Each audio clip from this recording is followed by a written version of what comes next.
Hello dear student, सभी को नमस्कार। एक और प्रैक्टिस सेट में आप सभी का स्वागत है। जैसे कि आप लोग जानते हैं कि हम आप लोग के बीच डेली ही प्रैक्टिस सेट लेके आते रहते हैं। तो आज का जो प्रैक्टिस सेट है 10 यहाँ पे देखिए, हम आपको बता दें 1 से लेके ना 9 तक डिस्कस कर लिए, जो कि आपको प्लेलिस्ट में मिल जाएगा। तो उनको आप लोग जरूर देखिएगा, जो कि आपके एग्जाम की व्यूज है ना काफी ही एक महत्वपूर्ण हो गई यहाँ पे। हालांकि का गैस हम जनरल साइंस वाले देखने वाले हैं और एनसीईआरटी का हम साइंस का लेक्चर आप लोग स्टार्ट करें। मेरा ये ऐप है, इस ऐप को आप लोग जरूर डाउनलोड कर लीजिएगा, डिस्क्रिप्शन में लिंक डाल देंगे। अगर अच्छा लगे तो गैस हमें सपोर्ट के लिए हमारे चैनल को सब्सक्राइब करके अपने फ्रेंड को भी आप लोग शेयर कर सकते हैं। सो पहला क्वेश्चन देखते हैं। काफी अच्छा क्वेश्चन है और बहुत ही इजी क्वेश्चन है। आई थिंक आप में से सभी कोई कर लेंगे, लेकिन हम क्वेश्चन के साथ थोड़ा बहुत डिस्कस कर लेंगे, जो कि काफी एक महत्वपूर्ण होगी। पहला क्वेश्चन गैस, एक वैक्स मानव के शरीर में जल का प्रतिशत होता है, लगभग कितना होता है यहाँ पे? 10% होता है यहाँ पे, या 30% होता है, या 65% होता है, या 75% होता है? हालांकि अगर मैं इनका आंसर की बात करने वाला हूं तो गैस 65% हो जाए। ऑप्शन सी इसका करेक्ट आंसर हो जाएगा। अब देखिए, ये तो जल का प्रतिशत पूछ लिया। कभी कभी आपके एग्जाम में ना एक ये भी चीज क्वेश्चन पूछ रहा था कि मानव के शरीर में रक्त मतलब ब्लड कितना होता है। तो गैस लगभग 4.5 से लेकर 5.5% के अप्रोक्स होता है। कभी कभी आपके एग्जाम में ये भी क्वेश्चन पूछ रहे थे कि मानव के शरीर में ऑक्सीजन कितना प्रतिशत होते हैं, तो 65% होती है ना। कभी एग्जाम में कार्बन भी पूछ लेते कि मानव के शरीर में कार्बन कितना प्रतिशत होती है, तो 18% होती है। तो ये सब चीज बेसिक है, जो कि आप जानकारी रख सकते हैं अपने एग्जाम की व्यू से। एंड क्वेश्चन 2 देखिए यहाँ पे, काफी अच्छा क्वेश्चन कैसे यहाँ पे, हाइड्रोजन के जलने से क्या बनेगा? यहाँ पे क्वेश्चन बेसिक है यहाँ पे, है ना। अभी बेसिक में जैसे कि प्रॉमिस कहते हैं, बेसिक फिर डिफिकल्ट। पानी बनता है, ऑक्सीजन, राख या मिट्टी बनता है यहाँ पे? हालांकि गैस हाइड्रोजन के जलने से क्या बनता है? पानी बनता है यहाँ पे, है ना। ऑप्शन ए करेक्ट आंसर हो जाएगा। हाइड्रोजन गैस एस से डिनोट करते हैं, पानी का फॉर्मूला क्या होता है? H2O होता है यहाँ पे, है ना। इनके अलावा क्वेश्चन नेक्स्ट यहाँ पे हम लोग बात करने वाले गैस, नेक्स्ट क्वेश्चन देखिए यहाँ पे। अच्छा, तो मैंने इनके बारे में कुछ मेंशन किया हूं। अच्छा, हाइड्रोजन के जलने से ना एक पॉइंट और यहाँ पे लिख लेंगे कि हाइड्रोजन पैरा ऑक्साइड भी बनाता है, मतलब H2O2 भी बनाते हैं यहाँ पे। नौ क्वेश्चन नेक्स्ट यहाँ पे हम लोग बात करेंगे। 3 क्वेश्चन देखिए, रेडियो सक्रियता का खोज किसने किया था? मैडम क्यूरी ने किया था, या पी क्यूरी ने किया था, या हेनरी बेकरल ने किया था, या जे थॉमसन ने किया था? हालांकि आंसर क्या हो जाएगा? हेनरी बेकरल हो जाएगा। ऑप्शन सी इसका करेक्ट आंसर हो जाएगा। मैडम क्यूरी के बारे में आपको पता ही होगा। हालांकि इसका जन्म गैस 1867 के समथिंग हुआ था, और इनको गैस लगभग 1911 में है ना रसायन के क्षेत्र में इनको नोबेल पुरस्कार भी मिला था, और पहला ऐसा महिला थी जिनको नोबेल पुरस्कार मिला था। रासायनिक और भौतिकी के क्षेत्र में उन्होंने बहुत ही अच्छा काम किया था, और इन्हीं की पति का नाम है पी क्यूरी। दोनों ही गैस एक साइंटिस्ट थे यहाँ पे, और दोनों ही रासायनिक और भौतिकी के क्षेत्र में रिसर्च करते थे यहाँ पे। नौ क्वेश्चन नेक्स्ट यहाँ पे देखिए। अच्छा, इनके बारे में कुछ पॉइंट यहाँ पे मेंशन किए। रेडियो सक्रियता की खोज फ्रांस के वैज्ञानिक हेनरी बेकरल ने 1896 में की थी यहाँ पे। तो ये बात आप थोड़ा सा हाईलाइट कर सकते हैं, मैं इसलिए मेंशन करता हूं ताकि आपको रिवीजन करने में इजी हो यहाँ पे। क्वेश्चन नेक्स्ट देखिए यहाँ पे, और 4 क्वेश्चन को आप रिलेट कर सकते हैं डेली लाइफ से। साइंस का मैक्सिमम चीज को आप डेली लाइफ से ही रिलेट कर सकते हैं यहाँ पे। जब प्रकाश एक माध्यम से दूसरे माध्यम में जाता है तो निम्न में से कौन सा अपरिवर्तित रहता है यहाँ पे? अब मान लीजिए कोई प्रकाश है, ठीक है। अब मान लीजिए सपोज यहाँ प्रकाश के लाइट यहाँ पे आया, यहाँ पे अब मान लीजिए पानी है, इसमें गया तो क्या चेंज आपको देखने को मिलेगी? तीव्रता में जाहिर सी बात है यहाँ पे प्रकाश का कुछ, और यहाँ पे आपको कुछ और दिखेगा। यहाँ पे पानी में बिल्कुल आपको ये चेंज हो सकता है, वेलोसिटी भी चेंज हो सकता है, तरंगदैर्घ्य भी, मतलब आपको जो वेवलेंथ है वहां भी आपको चेंज देखने को मिलेगा। मतलब पानी में जाएगा, जाहिर सी बात है आप इस सब चीज को प्रैक्टिकल भी कर सकते हैं। आप कोई लाइट है, अब लाइट को पानी में डालेगा, इसका फ्रीक्वेंसी में आपको चेंज, जितना स्पीड से यहाँ मूव कर रहा था इतना स्पीड से यहाँ पे मूव नहीं करेगा, जितना वेलोसिटी यहाँ था इतना नहीं होगा, यहाँ पे धीमी हो जाएगा। यहाँ पे वेवलेंथ में भी यही होगा, लेकिन जो फ्रीक्वेंसी है उसमें आपको चेंज, आवृत्ति में चेंज आपको नहीं दिखेगा यहाँ पे, है ना। तो डी इसका करेक्ट आंसर हो जाएगा। हालांकि गाइस मैंने इनके बारे में कुछ पॉइंट यहाँ पे मेंशन किया, जो कि यहाँ पे आप देख सकते हैं। जब प्रकाश का तरंग वायु, कांच या एक माध्यम से दूसरे माध्यम में जाता है तो प्रकाश की आवृत्ति वही रहता है, लेकिन उसका जो तरंगदैर्घ्य है, जो वेवलेंथ है, और जो वेलोसिटी मतलब वेग बदल जाते हैं यहाँ पे। तो ये बातों को भी आप जानकारी रख सकते हैं अपने एग्जाम की वजह से। क्वेश्चन यहाँ पे हम लोग बात करेंगे 5 क्वेश्चन देखिए। कौन सा तत्व सूर्य में सर्वाधिक पाया जाता है? यहाँ पे हाइड्रोजन, ऑक्सीजन, आर्गन या क्रिप्टॉन पाया जाता है यहाँ पे। हालांकि अगर बात करें सूर्य में सर्वाधिक गैस हाइड्रोजन देखने को मिलती है, ए इसका करेक्ट आंसर हो जाएगा यहाँ पे। लेकिन कभी कभी एटमॉस्फेयर में ना ऑक्सीजन पूछ रहे थे कितना प्रतिशत हमें देखते हैं यहाँ पे, तो लगभग 20% के अप्रोक्स होते हैं, 20.94% होते हैं यहाँ पे। आर्गन भी कभी कभी एग्जाम में पूछ रहे थे 0.9, एटमॉस्फेयर में 0.934% के होते हैं यहाँ पे। तो ये भी एक जानकारी रख सकते हैं अपने एग्जाम की व्यू से। क्वेश्चन नेक्स्ट देखिए। अच्छा, ये बात यहीं पे मेंशन किया गया है, जो बात अभी मैं बताया यहाँ पे, सूर्य में हाइड्रोजन गैस का दहकता हुआ गोला भी कहते हैं यहाँ पे।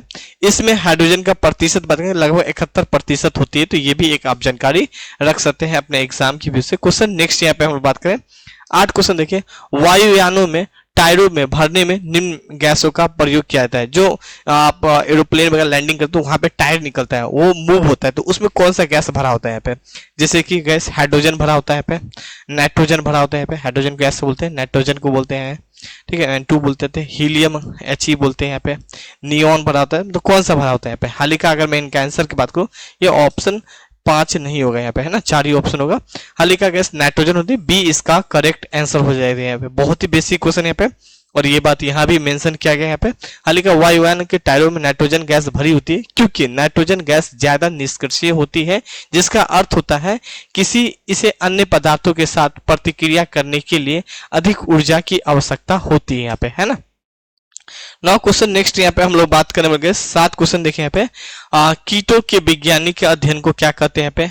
तो एक्टियोलॉजी कहते हैं यहाँ पे, या एंटोमोलॉजी कहते हैं, या पैरासिटोलॉजी कहते हैं, या मेलाकोटोलॉजी कहते हैं। हाल का अगर मैं इनके आंसर की बात करूं तो एंटोमोलॉजी कहते हैं, बी इसका करेक्ट आंसर हो जाएगा। हाल ही गैस एक्टियोलॉजी में गैस हम मछली वगैरह के बारे में अध्ययन करते हैं यहाँ पे। अब पैरासिटोलॉजी में गैस ऐसा जीव जो दूसरे पे निर्भर होता है, इन सब के बारे में हम इनके बारे में डिस्कस कर लेते हैं यहाँ पे। सो क्वेश्चन नेक्स्ट यहाँ पे हम लोग बात करने वाले गैस फूलों के, बहुत ही बेसिक क्वेश्चन है। फूलों के अध्ययन को कहते हैं, क्या कहते हैं? फेनोलॉजी कहते हैं, एंथोलॉजी कहते हैं, या पेलोनोलॉजी कहते हैं, या एग्रोएस्ट्रोलॉजी कहते हैं। आंसर हो जाएगा एंथोलॉजी हो जाएगा। ऑप्शन बी इसका करेक्ट आंसर हो जाएगा यहाँ पे।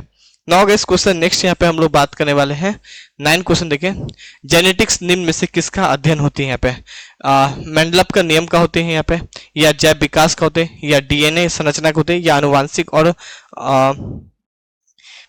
विचरण का होती है यहाँ पे। हाल ही का आंसर हो जाएगा जेनेटिक्स, अगर बात करें तो अनुवांशिक और वितरण हो जाएगा, एंड डी इसका करेक्ट आंसर हो जाएगा यहाँ पे। नाउ गाइस क्वेश्चन नेक्स्ट यहाँ पे देखें यहाँ पे, और देख सकते थोड़ा सा मैंने इनके बारे में मेंशन किया। गैस जेनेटिक्स जीव विज्ञान की वह शाखा है जिसके अंतर्गत जीवधारियों में जीन, अनुवांशिक और विचरण का अध्ययन करते हैं यहाँ पे। नाउ क्वेश्चन नेक्स्ट देखिए, और ये जानकारी के लिए मैं मेंशन किया हूँ, एंड बहुत ही बेसिक क्वेश्चन कैसे यहाँ पे 10 क्वेश्चन देखिए। हड्डियों की पढ़ाई विज्ञान की किस शाखा के अंतर्गत होती है यहाँ पे? जियोलॉजी के अंतर्गत होते हैं, सेरोलॉजी के अंतर्गत होती है यहाँ पे, या ओरोलॉजी का होते हैं, या ऑस्ट्रोलॉजी के अंतर्गत होती है यहाँ पे। तो हड्डियों की पढ़ाई क्या है? ऑस्ट्रोलॉजी के अंतर्गत होता है, डी इसका करेक्ट आंसर हो जाएगा। डी को टिक ला के चले आइएगा यहाँ पे। नाउ क्वेश्चन नेक्स्ट देखिए यहाँ पे, एंड 11 क्वेश्चन गैस पृथ्वी पर सबसे पुरानी जीव कौन सा होती है यहाँ पे? नील हरित शैवाल है, कवक है, अमीबा है, या युगलिन है यहाँ पे?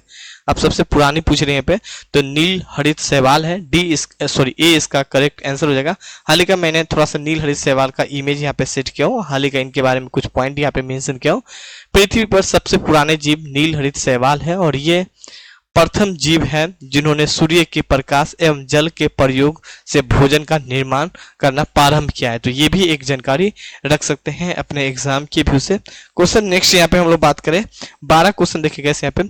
जैव विकास को सर्वप्रथम किसने समझाया था यहाँ पे? न्यूटन ने समझाया था, या आइंस्टीन ने समझाया था, या चार्ल्स डार्विन ने, या लैंडमार्क ने समझाया था यहाँ पे? तो जैव विकास की अगर हम बात करें तो गैस लैंडमार्क हो जाएगा। ऑप्शन डी इसका करेक्ट आंसर हो जाएगा यहाँ पे।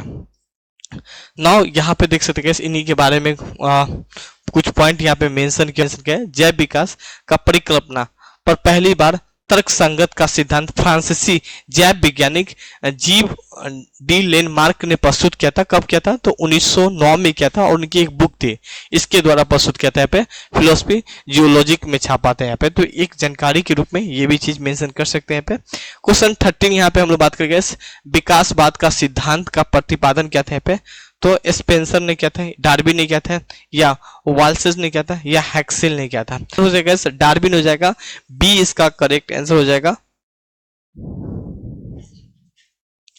सो गाइस थोड़ा जुकाम हो गया है, इसी कारण से हम कभी कभी रुक जाते हैं क्लास के लिए, नहीं तो मेरा ऐसा उद्देश्य नहीं होता, मैं चाहता हूँ रोज आप लोग के बीच। हाल ही का गैस यहाँ पे देख सकते हैं कुछ पॉइंट यहाँ पे मेंशन कर। चार्ल्स डार्विन का मत था कि प्राकृतिक कर्मिक परिवर्तन के द्वारा अपना विकास करता है और विकासवाद कहलाने वाला यह सिद्धांत आधुनिक जीव विज्ञानों का नींव बना है यहाँ पे। तो ये भी एक जानकारी रख सकते हैं यहाँ पे। क्वेश्चन नेक्स्ट यहाँ पे हम लोग बात करने वाले हैं 14 क्वेश्चन देखें। भारत की विशाल वन्य बिलियों में किसके बारे में कहा जाता है कि यह हाल ही में विलुप्त हो गया है? चीता के बारे में, तेंदुआ के बारे में, बाघ के बारे में और सिंह के बारे में। सिंह आंसर क्या हो जाएगा? चीता हो जाएगा, ए इसका करेक्ट आंसर हो जाएगा यहाँ पे।